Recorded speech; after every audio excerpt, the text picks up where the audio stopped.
Hello, this is Ken Ferry with this week's Boots in the Field report. A lot of changes in the last 2 weeks. Most areas getting some rain. Reports coming in from 1.5 to over 7 inches in the past 10 days. Getting reports from our guys in Iowa and Minnesota that dealt with the derecho. Reports of 80 to 100 mile an hour straight line winds, taking down trees, buildings, grain bins, not to mention cornfields.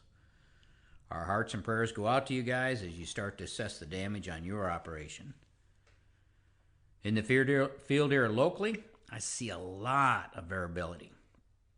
While I think this is still a big crop, it's slipping in some fields. Now, we've already covered some of the pollination issues with the tightly wrapped tassels, but last week our concern was on the fields that were trying to pollinate in the middle of that 3 or 4 day heavy fog advisory that we had here in central Illinois. This fog delayed or paused pollination for, again, 3 to 4 days. It didn't pollinate. But when it finally did dry out, we got pollinated. But this delayed pollination has caused some significant issues with our kernel set. Last week, we could see sporadic pollination throughout the ear, which is really not a concern. Those kernels will fill in after they abort. But a lot of ears were white-tipped kernels, while the bulk of the ear was still yellow in color. These ears had an abrupt line from where they went to yellow to white. This white tip will abort when the base of that ear reaches a certain maturity. It's almost impossible to hold them. Our tips were still there on Wednesday, but by Friday they started to abort. You can tell when the kernel loses their turgor pressure, looks slightly deflated. Last week, this kernel abortion was happening in the later April planted corn that was pollinating in the areas of that dense fog advisory and those wet days that kept the pollen sacs from opening again for 3 or 4 days. The later April corn had white tips, while some of the May 1st corn had white butts. So you can tell when the fog came, beginning or the end of the pollination cycle. Well, there's nothing we can do about this abortion. We should be aware of it. I'm telling you, I'm seeing some 15 to 40 bushel hits in some fields. And while we may have taken 280 bushel field to 240, it's important to learn that now rather than later. Now, growers have been calling in frustrated about tip abortion and wondering, how could a plant that looks so good, not under any stress, blow the tip? What went wrong? Did we do something we shouldn't have? Well, the answer is nothing but bad luck of consecutive days of fog and wet conditions during pollination. Now, this is different than a plant that got pollinated on time but ran out of gusto for some reason later in earfill and started to pull back those tips kind of gradual. When you see yellow kernels at the base of the plant and white kernels at the tip, you're dealing with a pollination delay or pollination stress.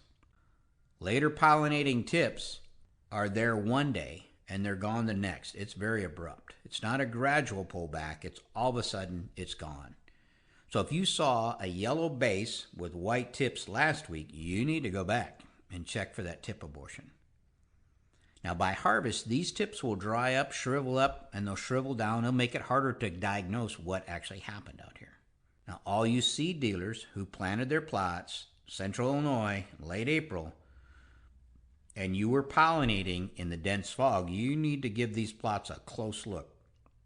If you have pollination issues in a plot, like the tight wrapped tassel, and another entry is pollinating at the same time, you'll be okay.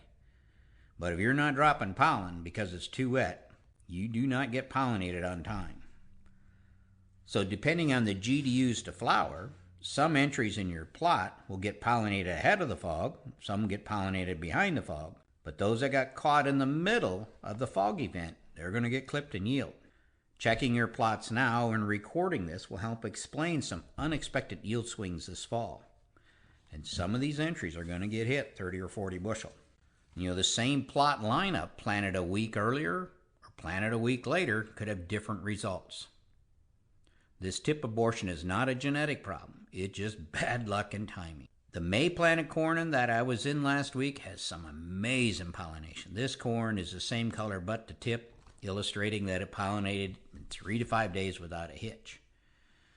Now we do need to shake this cloudy weather, or this corn could also throw the tip due to poor photosynthetic days.